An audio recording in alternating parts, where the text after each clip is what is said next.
Seorang wanita dengan nazab dan keturunan yang mulia, lagi cantik parasnya. Ia adalah cucu dari Abdul Muthalib bin Hashim, seorang petinggi kaum Quraisy saat itu. Ia juga adalah anak dari bibinya Rasulullah Shallallahu Alaihi Wasallam. Pernikahannya sebelum dengan Nabi Shallallahu Alaihi Wasallam terdapat hikmah yang besar, juga sebab turunnya syariat ilahi sampai datang ayat-ayat yang berkenaan dengan itu. Semasa hidupnya, ia bertinggal di rumah Nabi yang mulia, sebagaimana istri-istri Nabi yang lainnya. Terdapat tanda-tanda kemuliaan dunia dan akhirat. Wanita mulia itu bernama Zainab binti Jahsy. Beliau termasuk wanita yang sangat mulia, pintar, lagi dermawan. Ayahnya bernama Jahsy bin Ri'ab bin Ya'mur Al-Asadiyah dari Bani Asad bin Kuzaimah Al-Mudori. Ibunya bernama Aminah binti Abdul Muthalib, bibi Nabi Shallallahu Alaihi Wasallam. Maka Zainab adalah cucu dari kakeknya Nabi, yaitu Abdul Muthalib.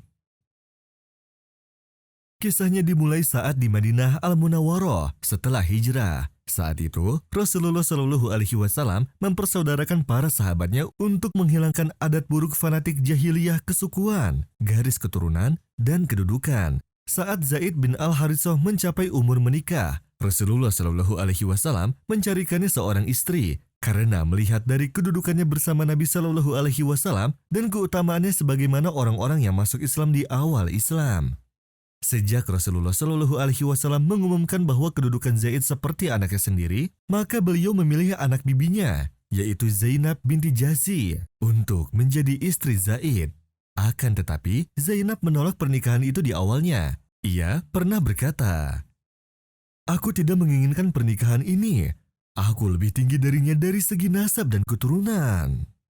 Ia pun enggan. Juga saudaranya yang bernama Abdullah bin Jahsy juga enggan.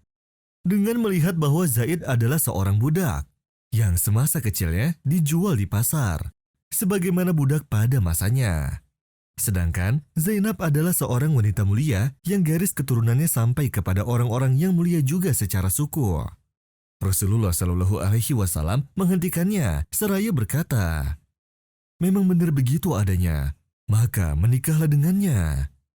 Zainab pun menjawab, "Wahai Rasulullah, aku memiliki perintah dalam diriku." Maka Allah Subhanahu wa Ta'ala menurunkan ayat yang artinya, "Dan tidaklah pantas bagi laki-laki yang mukmin dan perempuan yang mukmin apabila Allah dan Rasul-Nya telah menetapkan suatu ketetapan. Apabila Allah dan Rasul-Nya telah menetapkan suatu ketetapan, akan ada pilihan yang lain bagi mereka tentang urusan mereka.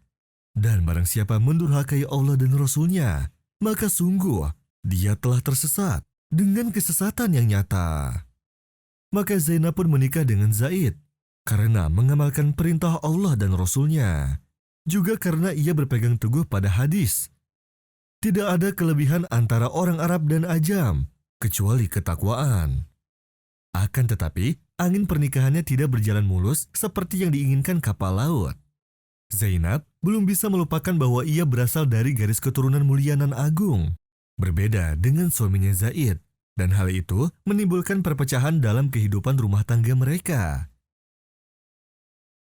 Zaid sering menemui Rasulullah Shallallahu Alaihi Wasallam untuk berkonsultasi atas pernikahannya, juga akan buruknya perilaku istrinya kepadanya karena istrinya yang mempunyai nasab yang lebih tinggi darinya. Istrinya kerap berbicara keras padanya akan masalah keturunan. Namun Rasulullah Shallallahu Alaihi Wasallam menasehatinya untuk lebih bersabar lagi. Padahal Rasulullah Shallallahu Alaihi Wasallam sudah mengetahui hal tersebut karena malaikat Jibril alaihi salam pernah menemui beliau dan menyampaikan bahwa Zainab akan menjadi istrinya kelak. Yang mana pada saat itu Rasulullah Shallallahu Alaihi Wasallam terkejut dan bertanya-tanya, "Bagaimana bisa aku menikahi istri anakku sendiri? Padahal itu adalah haram." Rasulullah Shallallahu Alaihi Wasallam pun menyimpan hal ini dan sering menasihati Zaid sewaktu ia mengunjunginya dengan ayat, "Pertahankanlah terus istrimu dan bertakwalah kepada Allah." Keadaan ini terus berlanjut hingga 1 tahun atau lebih, hingga tiba saat Zaid sudah enggan untuk hidup bersama wanita yang tidak menyukainya. Perceraian pun terjadi. Setelah beberapa bulan dari perceraiannya dan setelah Zainab habis dari masa iddahnya, suatu hal yang mengejutkan terjadi, yaitu Rasulullah Shallallahu Alaihi Wasallam meminta Zaid untuk melamarkan Rasulullah Shallallahu Alaihi Wasallam. yaitu Rasulullah Shallallahu Alaihi Wasallam meminta Zaid untuk melamarkan Rasulullah Shallallahu Alaihi Wasallam. Rasulullah pun bersabda, "Lamarkanlah ia untukku." Zaid pun pergi untuk menemui Zainab. Ia melihat Zainab sedang menggiling gandum. Saat Zaid melihatnya, tiba-tiba hatinya terasa sangat berat. Ia pun tidak mampu untuk melihatnya. Ia pun membelakangi pintu rumah Zainab. Dan demi menunaikan perintah Rasulullah Shallallahu Alaihi Wasallam, ia pun berkata kepada Zainab, "Wahai Zainab, aku diutus oleh Rasulullah Shallallahu Alaihi Wasallam untuk menyampaikan lamarannya padamu." Zainab belum menjawab dengan jawaban yang jelas. Namun, ia tetap berkata, "Aku tidak akan melakukan apapun sampai tiba perintah dari Tuhanku." Zainab pun sholat dan beristiqoroh kepada Allah, seraya meminta untuk dibukakan jalan terbaik untuknya.